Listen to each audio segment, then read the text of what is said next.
Ah, Vlogger. Broga, okay. Assalamualaikum Sadiq, no? So eto, hawak natin ngayon yung resibo ng ating kaibigan, no? Na kumuha ng police clearance. So ipapaliwanag natin, i-explain natin yung mga proseso at kung paano ngayon kumuha ng police clearance. So panoorin mo tong vlog natin hanggang sa uli. Assalamualaikum. Ayan, welcome back Sadiq dito sa ating YouTube channel, no. So dito natin itutuloy yung ating video, no, regarding sa pagkuha ng police clearance, no, as of 2022. So first gusto kong magpasalamat sa iyo, no, sa pagbisita mo dito sa ating YouTube channel, no. So by the way, gumagawa tayo ng mga videos or ang content natin is i-share natin yung mga experience natin dito sa Saudi Arabia. Sa palagay natin ay kahit paano ay nakakatulong ng konti sa ating mga kababayan, ano, dito sa Saudi Arabia, no? So, by the way, no, kung gusto mo itong mga ganitong content, please consider to subscribe and click mo na rin yung notification bell dyan para sa mga susunod nating mga uploads ay ma-notify ka.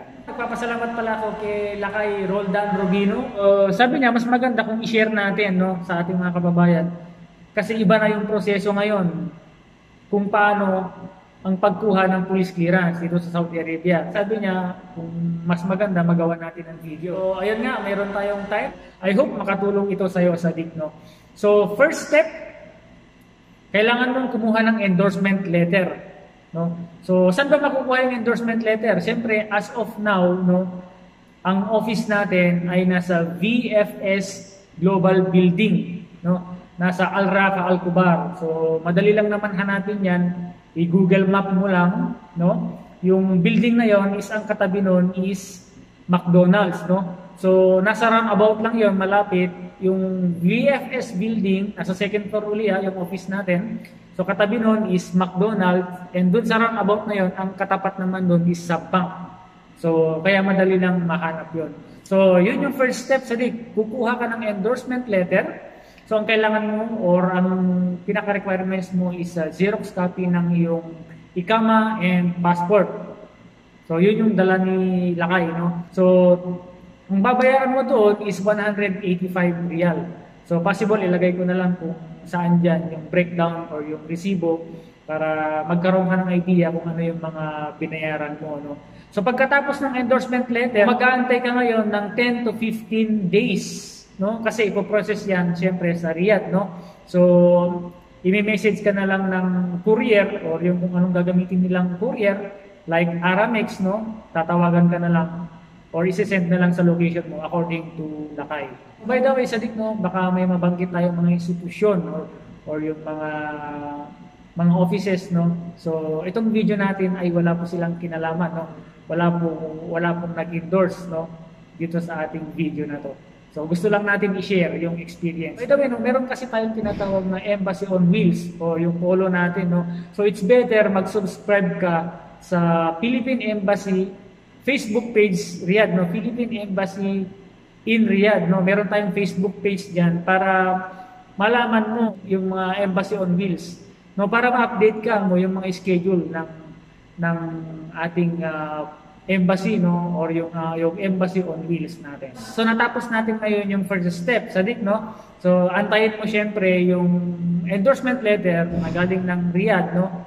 Pag nakuha mo yung letter na yon, doon mo ngayon gagawin yung second step, no. Ang second step na yon is pupunta ka ngayon sa MOFA or yung tinatawag na Ministry of Foreign Affairs, no.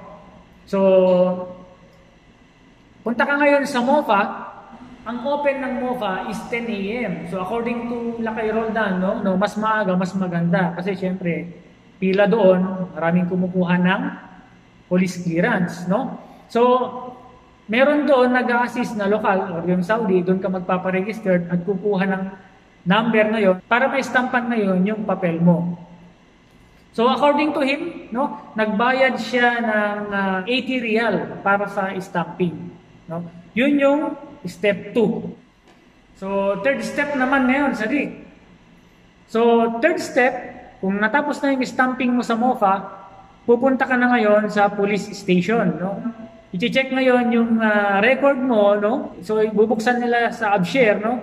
I-check nila through online. Siyempre, yung record mo dito sa Saudi, no? So, meaning, yun yung pinaka-police clearance mo dito sa Saudi. And then, according to Lakay, nagbayad siya doon ng 35 rial, no? So, nagbayad siya ng 35 rial doon. So, nasa 4th step ka na ngayon. Siyempre, pagkakuha mo ng police clearance mo, siyempre, naka-Arabic yun. So, kailangan mong ipa-translate yun. So, translation, no? So, according to Lakay, nandun lang naman sa area na yun, yung translation. So, nagbayad siya, hindi lang niya matandaan kung magkano yung binayaran niya, pero according to him, nasa 50 to 75 rial, no? Yung binayaran niya sa translation. Yun yung step 4. So, step 5 ngayon. So, pagkatapos ngayon ng translation, no, balik ka na ulit dun sa MOFA. Registered ulit at i-stampan ulit yung papel mo, no, na translate, no. So, according to Lakay, nagbayad ulit siya ng 80 riyal doon.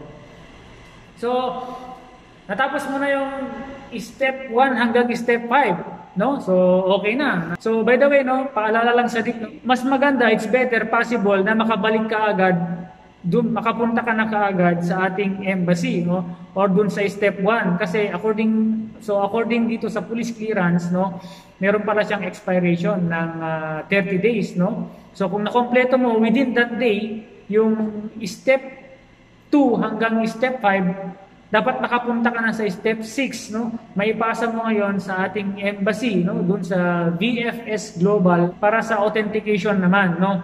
So, doon sa authentication ngayon, may babayaran ka ulit sa DIC, no? Magbabayad ka ulit ng 198 rial, no? So, doon sa authentication naman na yon, siyempre dadalhin nila ngayon sa Riyadh yon, no? Para sa stamping ulit. Mag-aantay ka na naman daw ng 10 to 15 days, no? And yung police clearance mo na yon na may stamp na ng ating embassy is ipapadala na lang ulit sa'yo through Aramex, no? Tip lang pala sa DIP, no? Kung may sarili kang sasakyan, mas maganda, no? Kasi mas mababa yung gagastusin mo. Ngayon, kung wala ka naman sariling sasakyan, possible na umabot ng kulang-kulang 1,000, no? So, ang nagastos nila kaya sabi niya nasa 900 plus, no? 980 yata, no? Kasi nagrenta siya ng taxi, no? Nagbayad siya ng taxi ng 250 rial.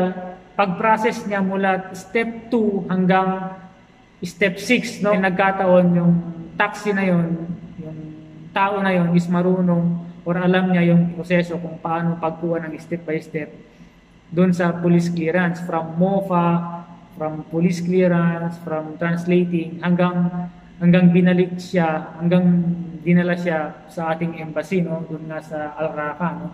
So, much better kung may sasakyan ka, mas mura. Kung wala naman, so ganun talaga, yun yung proseso, no? So, by the way, no, ang validity ng police clearance, no, galing sa ating embassy is 5 years, no? So, 5 years yan sa DIC, valid yan. So, magagamit mo yan, no, kung may plano ka na pupunta ng ibang bansa, no? Kasi hahanapin yan.